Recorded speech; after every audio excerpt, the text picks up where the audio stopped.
Hi everyone, welcome back to my channel. My name is Ksenia and welcome to my long-awaited, I hope, series Books Worth Learning Ukrainian For. I know that this series has been gone since October and I'm so ashamed about that, and I really wanted to come out with a new episode, but I think I didn't have enough motivation, and I would really hope to count on you to give me that motivation. The series takes a lot of effort to make, so I'm hoping for your support because this is important for me. Today, I would like to talk to you about probably one of my most favorite books from my school curriculum.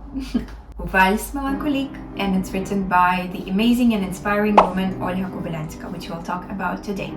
So I'm welcoming you back into my Books Worth Learning Ukrainian series, and I'm hoping that you will have a great time. Grab a cup of tea, something sweet, and get ready for an amazing and lyrical story. Let's begin! This book is actually a novella about three girl roommates that are completely different with different fates, how they live together and how one of them experiences really tragic fate. Love the story for its lyricism and how beautiful and musical it was. So I'm hoping to share that beauty with you today. I'm hoping that Ukrainian literature and Olha Kobylianska's books will gain some more attention in the international book space. Olha Kobylianska was born on November 27 in 1863. One fun fact that I found about Kobylianska is that her actual birthday is November 24th, but she read somewhere that this date is bad luck, so she celebrated it on November 27 her whole life. Funny, isn't it? And I found a lot more fun facts about her, so if you support this video and there'll be more episodes about Kobylianska, I'll share all of them in the future too.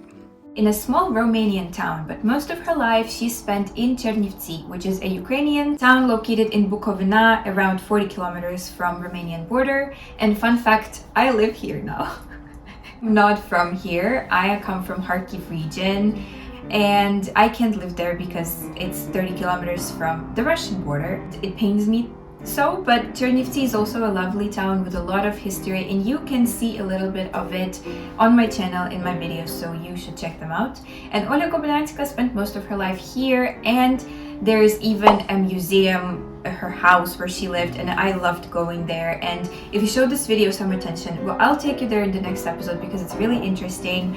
I got to chat with the museum director. I hope it's a director. A little bit about her. She had a really long career, and she lived 78 years. For a Ukrainian writer, that's a lot, because as you might know, Ukrainian writers experience a lot of hardships, censorships, and imprisonments that kept them from creating their legacy and living their lives at the fullest. So Kobylianska was lucky enough to have a lot of time and a lot of opportunities to write, to learn, and to advocate for women's rights. She was an avid feminist, one of the OG feminists in Ukraine, and she was really inspiring, and she's still an inspiring figure to this day. I don't want my videos to sound like school textbook things, so I am trying to dig up interesting facts all the time.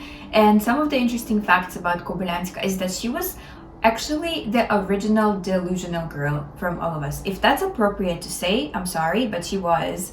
So she wrote countless diaries. She was an avid romance reader. She loved the German writer Marlite, and she loved romance. The diaries she kept, there were more than 23 men mentioned in the diaries, 2 of which were horsemen, and 1 was a married priest. She was quite an interesting woman, I would say. Another fun fact was that she loved music. She loved Chopin especially. Her favorite composer was Chopin. And you can trace her love to music and to lyricism in all of her texts, and they do read like a melody. I hope that you will understand that from my retelling because it was really, really lyrical. And with that, I would also like to say I just got this idea when reading about her and researching that she would definitely love the book playlist things. She would definitely create Spotify playlists for her books. I will stand on that hill, and I hope that you'll get all of this information and you'll trace and remember all of what I said, because right now we're going to listen to my retelling about Valse Melancolique, and I hope you enjoy it. Thank you for turning this video on. Valse Melancolique starts with two friends, Martha and Hannah, living together in a two-bedroom apartment, having their sisterhood utopia and living their best girl lives. Where the story is set is not exactly specified. We just know that it's a town. We have our two main characters. So Martha is an aspiring teacher who's just preparing for her teacher certification exams, goes to university, to different kinds of classes, speaks multiple languages, and is generally a quiet, lovely, and romantic girl with whose hug the whole world can be healed, as said Hannah.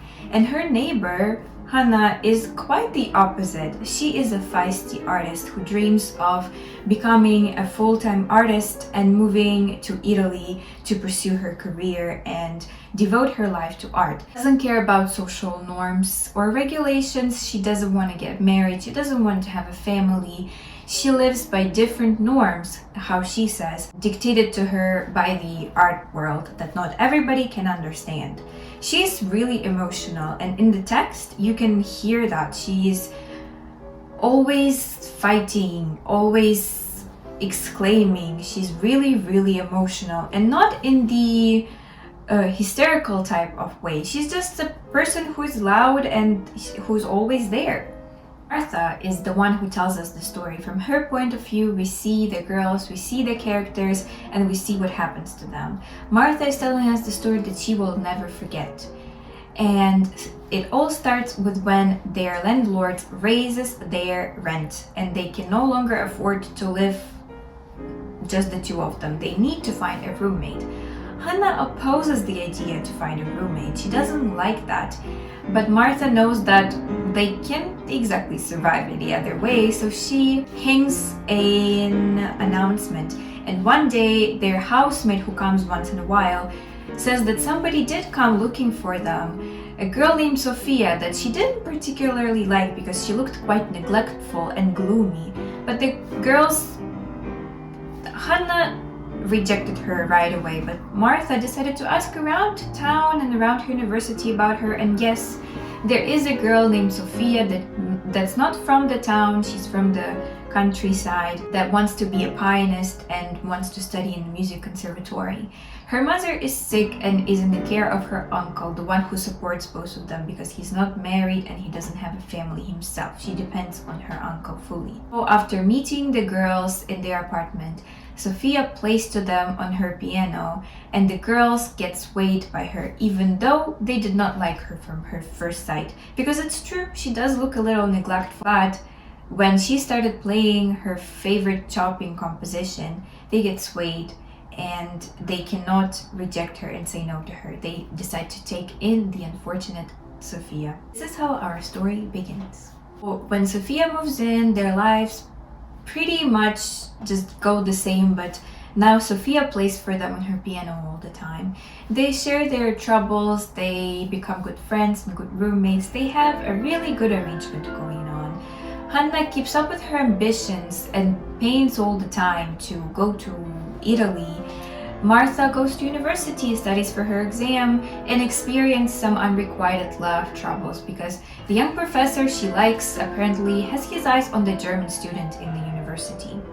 And Sophia just continues on with her life. She's pretty secretive. She doesn't say anything to the girls. She just shared a little bit about her life. Girls understand why she's gloomy now. She's dependent on her uncle. She can't predict her life. She's worried about her mom. And also Martha starts suspecting that she is a victim of unrequited love too. And that proves true when a newlywed couple moves down the street and Sophia becomes even gloomier and sulkier than she was before. One day when Martha confesses her love troubles to Sophia, she shares her own troubles while playing her own invented, composed melody, Valse Melancolique, that sounds really gusty and sad. Turns out that the man who moved down the street is Sophia's past lover, who got afraid when she loved him too passionately and ran away from her. From that time, Sofia swore off love completely. Now her life is music. That's what she said. Music is my life. She doesn't need love anymore. She doesn't think about it. She wants to devote herself to music completely. Then, after that man moves down the street and always lurks around Sofia with his new life and new wife, Sofia's life stabs her in the back again. Her mom passes away from her sickness, and overcome by grief, she decides to push herself even harder and works even more on her music, because not only her mother doubted, the applications for the music conservatory start in the fall, so she has to prepare and stay focused on her studies too. And May comes around. Hanna sold her painting that she was working really hard on and daydreams about her upcoming trip to Rome. Finally, her dreams are coming true.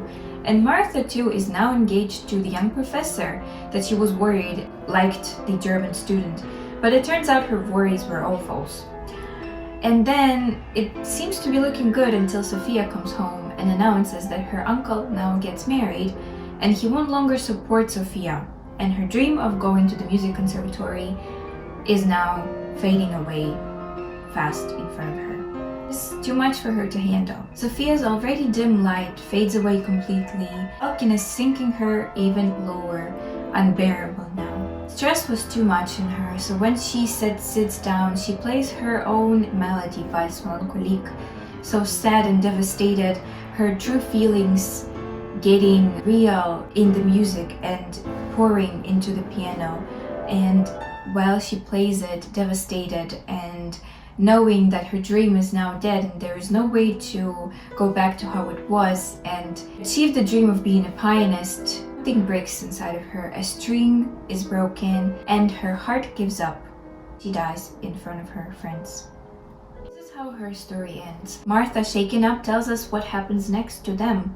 6 weeks later, Hanna actually moves to Rome and only comes back 3 years later with a 2-year-old boy that she's planning to raise herself. She doesn't mention the father, she doesn't care. She decided for herself that she's gonna raise him alone. It was her kid. And now that's what she's doing. And Martha got married, had kids, and she took Sofia's piano. Now her son uses it. And Martha says that it was music that killed her friend and she will never forget it. So I had an idea. I don't know why I didn't include any quotes into the video, but I will just translate on the go the last phrase of the book to you and to end this retelling with the quote and what Martha said about her story that she told. Не можу позбутися до сьогоднішньої днини думки, що музика позбавила її життя. Одною однісінькою, тоненькою струною вбила її. To this day, I can't get rid of this thought that music killed her. One lonely string killed her. This is a really abrupt translation because I just did it in my mind, but I'm hoping that you liked it. This short novella is really lyrical, and I'm hoping that I had enough atmosphere in this video, enough cultural translation for you to help you understand it and like it. And I really hope that you enjoyed this video and you would like to know more about Olha Kobylianska and other Ukrainian books and authors. I would really appreciate if you left me a comment and encouraged me to continue this series, because I enjoy doing it, but it's really hard again. It's really a lot of work. And one question that I do have for you is, who was your favorite roommate? Who spoke to you the most? Who did you like the most? Who did you find the most intriguing, or who did you relate to the most? I love thinking about these characters, so I would like to see what you think about them in the comments. So please don't be shy and don't forget to leave a comment, like this video, and subscribe for more. Thank you for watching. Bye bye.